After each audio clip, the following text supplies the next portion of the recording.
This is my Chunkman account. With a mere chunk in his possession and a dream in his heart, he began his quest to conquer the vast expanse of old-school RuneScape's landmass. He started his journey from humble beginnings in Lumbridge, but with an arsenal of custom tasks, he has faced and overcome countless challenges. His journey has taken him through the trials of total level grinding, epic quests, mysterious clues, and perilous encounters with fearsome bosses, all in order to unlock new chunks of land. Now halfway through the journey, the road ahead may be paved with even greater challenges, but with each obstacle overcome, he moves closer to his goal. So welcome to the second half of Chunkman DDK. Last episode we achieved 1850 total and killed Jad for the 5th time to get 2 more chunks. Those chunks were the agility training area in the Tree Gnome Stronghold and a part of an island just above Fossil Island. As we were working our way towards a level 150 TOA raid completion last time, now it's finally time to see if we can actually get it. Alright, here we are, back at Tombs of a Mascot. We have dedicated a lot of time into training for this moment, all to be able to do the 150 raid level raid. But why is this important? When we unlocked Tombs of a Mascot, I mentioned that it would be a bit too easy to just get carried by other people and get the kill counts that way. So for all of the entry modes, so from level 0 raid level to level 150, that's all solo. As soon as we complete a 150 solo, then we unlock the broader experience of Tombs of a Mascot, because there are a lot of combat achievements that also need a team. This might be a little difficult because we were struggling at a level 100 raid, because our gear really isn't all that good. Currently we've gotten some upgrades on our skills, we've gotten a fighter torso, and just in general, this should probably be enough, but I'm not really sure if it will be. So if you look at the outfit, we pretty much have some ranged gear with the basics like a Dragon Med Helm, the Adamant Gloves, and the Amulet of Glory. I'm going to use Dragon Boots because they are better than the God D'hide boots when it comes to magic, and I do not want 2 extra slots to actually get another boot slot. For the rest, we have a melee switch with the newly found fighter torso, and then we have a mage switch, which is actually an upgrade of anything we brought last time. So this is pretty much our bottleneck. Using this spell, we will not be able to do much damage, but we only need magic in Akka and at the Warden, so only for 2 phases. I'm pretty confident in my skills of actually doing this, but the raid has mechanics that damages you and you cannot do anything about it except just killing the boss faster. And because of our gear, we're pretty much lacking in DPS. So that's pretty much the big problem, and now that I think about it, we should probably take some other bolts as well, so I'll switch that out when we go in. If we look to our invocations, this is what we are going for, a just standard 150. We will do a softcore run, so we will have 3 attempts, because I don't want to spend the money if I die, as we don't really have that much cash, and this way we can actually do it twice without losing any of our progress. We are not using any of the time-wise things because we will definitely not get it within 40 minutes. We will not take less help because this is actually going to be a vital thing of importance to actually take with us. And then I opted to go for Walk the Path. So the paths will actually level up once, meaning that we will do 3 bosses and they will level up once each time after we kill the boss. So that's only 3 level ups, and we should pretty much hope that it doesn't land on Akka. I didn't want to do Path Seeker because it's only 15 and you get 1 level up for every boss. So that's actually 4 instead of the 3 for Walk the Path, although this is more random. Then Deadly prayers and quiet prayers, no thank you. We will need our prayer and our health. But on a diet is not an issue. We will just use Cerebrus. Just blowing muds. Nothing special for Kefri. 3 of the 4 for Zebag because that's probably one of the easiest bosses. None for Akka, and then only shaking things up, so the bigger shockwave from Baba, which is actually easier to notice if you have this on, so this is actually a win for me. And then the last 2 are Overclocked and Overclocked 2, because this is pretty much the easiest part of the fight. So that all brings us up to a 150. That will give us a kill count, and that kill count is a task, of course, to unlock another chunk. And there are also a ton of combat achievements. There are 23 in total, so it's entirely possible we complete a couple and we will get to 70 combat tasks completed, which would also unlock a chunk. So let's just hope we can get a kill count, and whatever we get extra will be a nice bonus. But anyway, all the talking is over. Let's go in and see if we can actually do this. First actual fight is coming up. We have our bolts on, and that should be pretty much the only damage we take from this boss. So we should only use some super restore to actually kill the boss. But let's see how this will actually go. Let's drink our ranging pot and let's get in. Okay, first fight down. No issues there. Only used 2 sips of the super restore, so this went really well. Next up is Kefri, and it is level 1. Oh, and I notice when we entered, the pots went up 1 as well. Let's hope nothing lands on Aqua anymore, but level 1 Kefri should not pose any issues. I did not bring my Keres because I thought that would not be a great idea, I guess. To not take any more Cerebrus, because I think the Cerebrus will be of vital importance. I think this might have been a mistake. We are rarely hitting Kefri. Even with our prayer and the super combat, the damage really sucks. Let's see if we can just outlast with our super restore, but this might be an issue. Well, our damage versus the mage is really bad, and we just keep getting damaged. I think we might just have to give up instead and retry, but with the Keres then. Let's just die here. It's not worth trying anymore. Alright, let's try this again, but now with our Keres Partisan. Okay, now that's much better. Look at that, all of the damage. In just a few hits, it's already down. And there we go, that's Kefri down. We only lost 2 super restores this time for both bosses, so that's actually pretty good.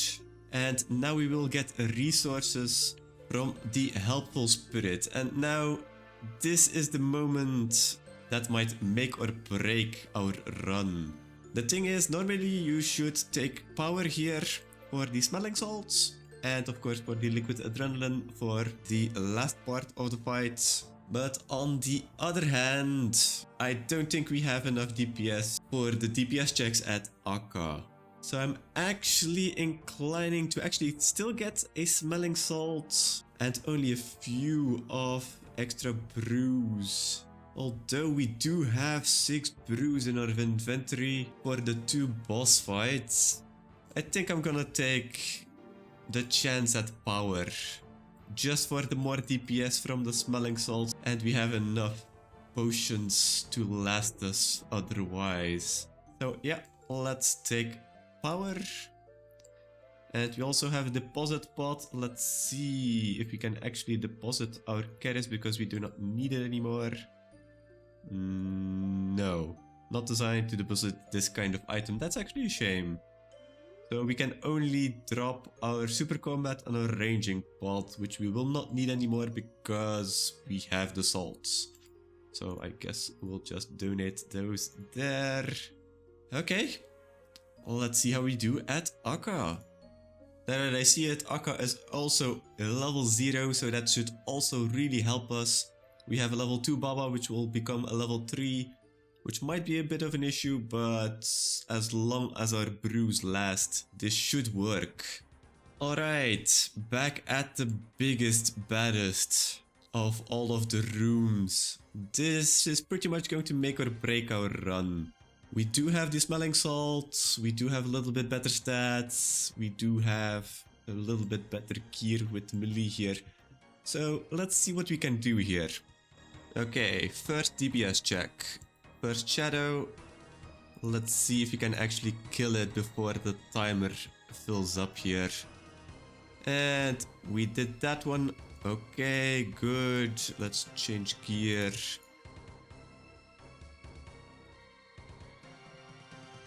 Uh-oh. And we died because I did not see the first of those that... that's annoying. That's really annoying. Okay, we will have to try that again. We still have the salt, of course, so we lost one dose.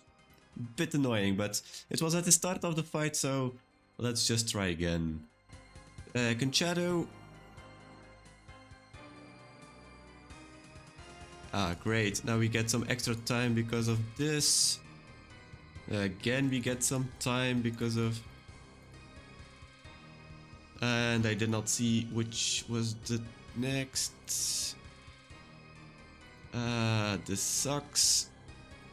I should really pay attention. But at least we survived. Last one. This is the last DPS check, so we're still at 4 and a bit brews, which is quite good. And we again get some respite.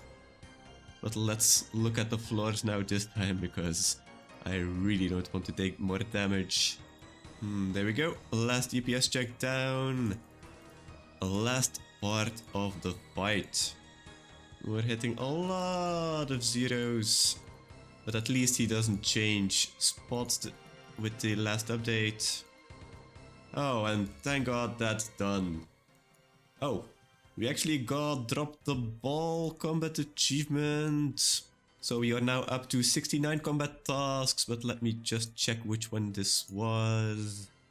Defeat Akka without dropping any materializing orbs and without dying yourself. Well, we did die, but this is probably in a team then that they mean, but indeed the materializing orbs did not come about. We did not move when we were blackened. Our smelling salts did run out though, so next room might be a little more difficult because of it. We still have 2.5 restores and 3 brews. Looking a little bad, so maybe we should salt up for the next part. We should be able to keep our salt until the next room, until the boss room, so let's just do it. 4-minute monkey room, even with the changes.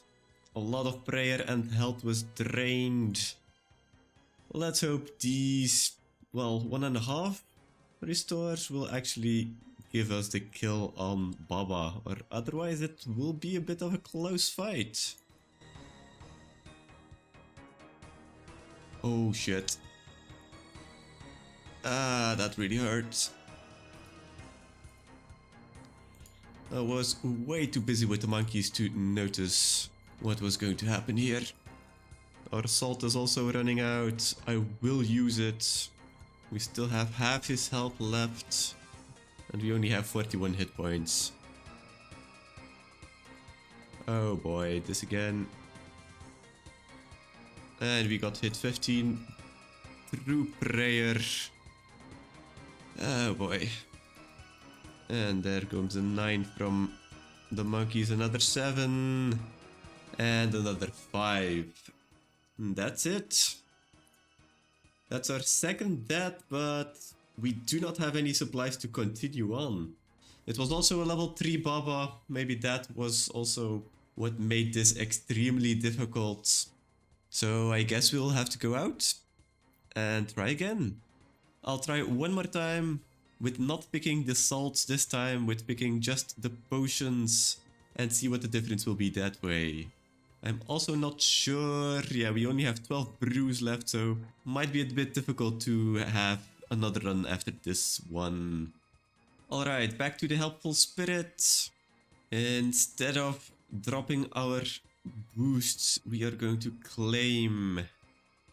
And I'm now wondering if we should take chaos because we have a few. And the smelling salt still might actually be the play to use one smelling salt and then have these ones for the Baba fight. I think this would be a bit overkill and this we just tried, so let's take the chaos one this time. Alright, let's see if we can do this deathless this time without any mistakes. And that's also part of why we probably died at Baba, because we used too many Cerebrus here and too many Super Restores. So let's see if we can do better this time. Let's drop this. Let's... No, not tears. We want our salt. Let's salt up. Let's put it back into the supplies and then let's get in. And there we go. That's Akka down. And a little bit of smelling salt left even. Not enough for the Baba room, of course. But our supplies are looking much better. We have 3.5 brews and 3 and a bit super restore left. Together with, of course, if we take out these two, that will be much better than last time. Baba is also level 2 this time, so we won't have that much of an issue this time.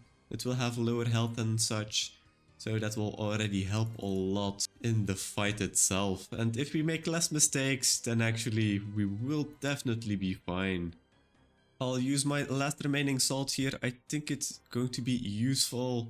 And maybe this will then be used in the last room. But let's see how this fares this time. And there we go, that's Baba down. Or not? Wait, he has 3 health left. Oh, that could have been bad.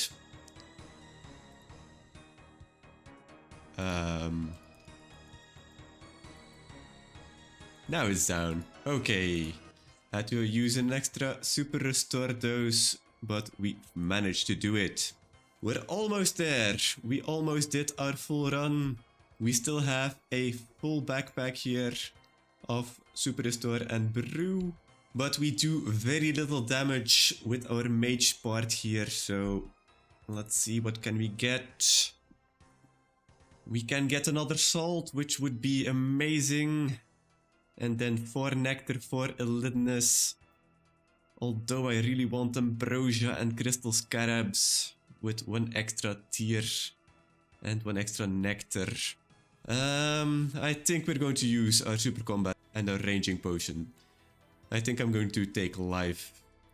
We will not get liquid adrenaline, so this will be a very slow part 2 of Warden. But I really just want enough food that we can actually survive. So let's choose. Let's rearrange our setup here. And let's see how we can do this. Let's not waste time because we still have salt active. So let's go. We're not really doing much damage to the obelisk. It's only half health and we already had 1 set of specials. And there come the second part of the specials. I really want to keep the boost here.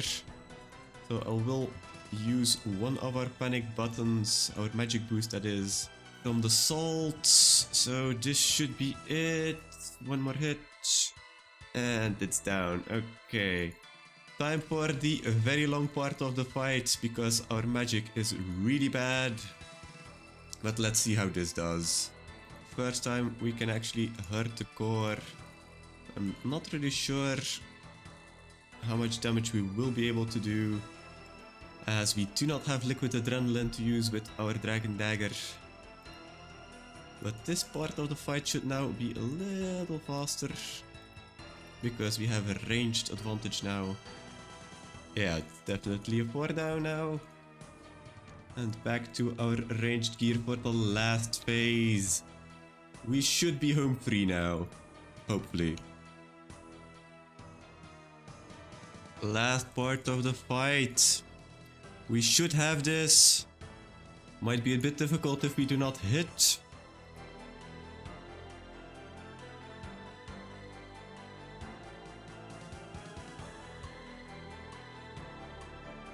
Okay, we're down to the last tiles.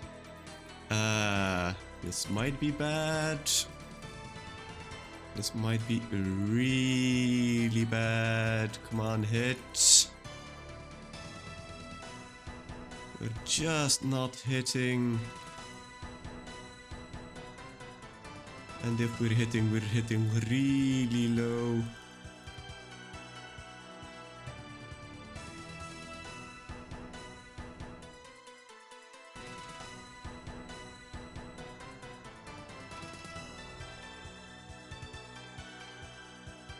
Come on, almost there.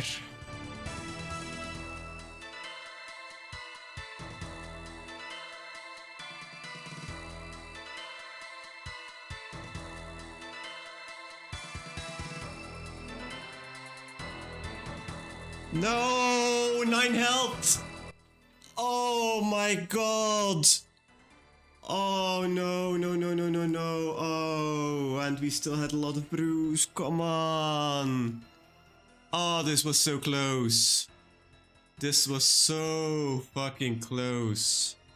But we do not have the supplies left to actually try again. Oh, this is so heartbreaking. If we just hit a little bit more, we should have had it, no problem. Oh my god. 9 HP and we would have gotten it. And we have no other option than just to leave because we do not have the supplies left to actually try again. Quite sad to see, but apparently we are not ready yet to complete our first normal run of Tombs of a Mascot. We probably have one more run in us with the brews we have in our bank here, but I'm not going to waste these brews on this. Let's just return when we have a little more upgrades. Okay, yeah. Sad that this happened, but it is what it is, I guess. But it was worth the shot. And that's the end of the episode. I was kind of dreading making this episode because we were so close at completing it. And if a couple of things went our way, or if we would have done some things a bit differently, we would have completed it. For example, sipping that last nectar instead of just replenishing it first, as we didn't have the time to get another one out of the bag. Or just bringing runite bolts instead of broad ones. That would have helped us with the accuracy over hits. I honestly never thought we would fail with our ranged gear. I was way more worried about our mage and melee gear. So that just made the moment so much more gut-wrenching. A bit of a sad ending this time. Also because we didn't unlock any chunks this time. But next episode we will definitely make up for it. So as always, have a great day and see you at the next episode.